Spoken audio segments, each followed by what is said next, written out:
Most men never discover how powerful they could have been because they spend their whole life living for the opinions of others.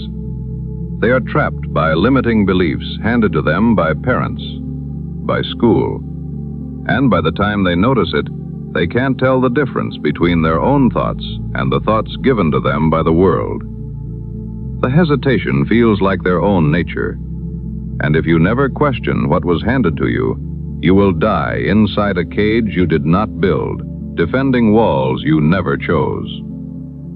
That is how limiting beliefs are formed, not as limits, as advice, as protection, as the voice of people who meant well, but were themselves shaped by fear. Parents do it. School does it. Society does it. Every environment that punishes risk and rewards being average does it. And if you are not careful, you do not just hear those voices, you become them. You grow up inside opinions you never chose. You learn to call hesitation intelligence. You learn to call fear maturity. And then one day you look at your life and wonder why something in you feels trapped, even though no one is physically holding you down. That is why so many men live beneath their potential, not because they were born weak, because they were trained to think small. It is the belief that you are only allowed to go as far as the people around you can understand. It is the quiet agreement you make with average. That is what borrowed thinking does. It makes a man live according to ceilings he did not build. And living like this only leads to unfulfilled lives. It becomes fear, overthinking, self-doubt. It becomes that inner voice that hesitates before every leap. And the dangerous thing is that once a limit becomes internal, you stop noticing it as an intruder. You start calling it who you are.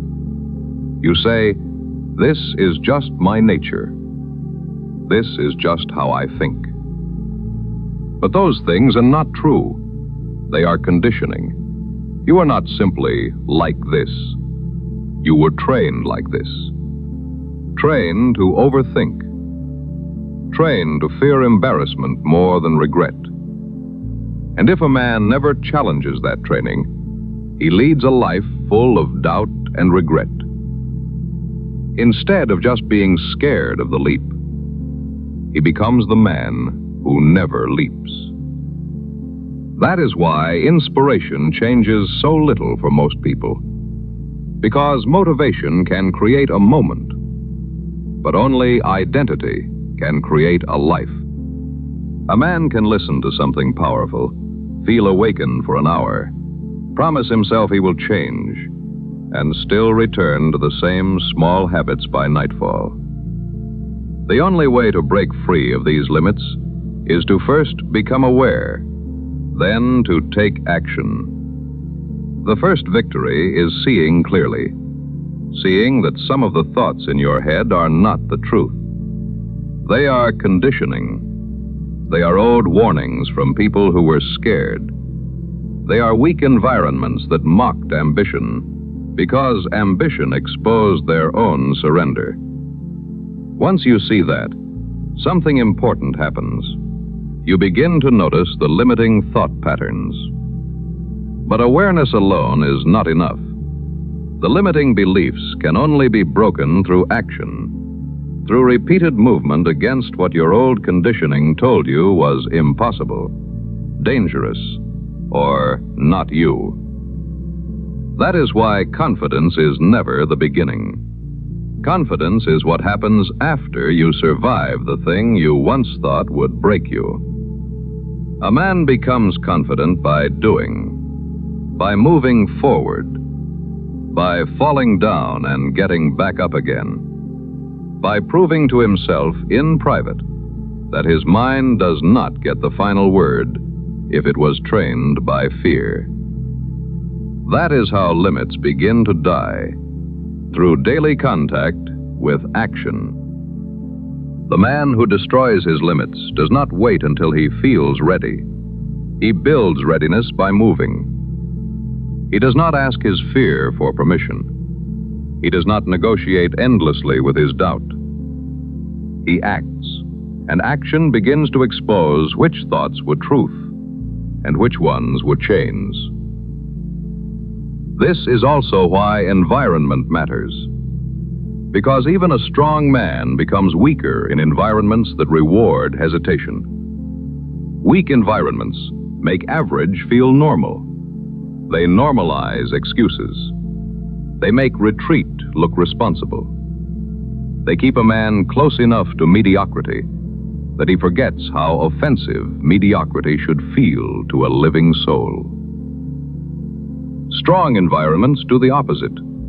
They sharpen you. They raise the standard. They make discipline look normal.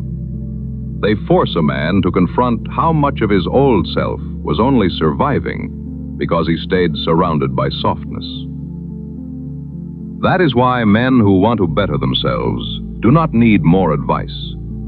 They just need a new room, a new circle, a new environment.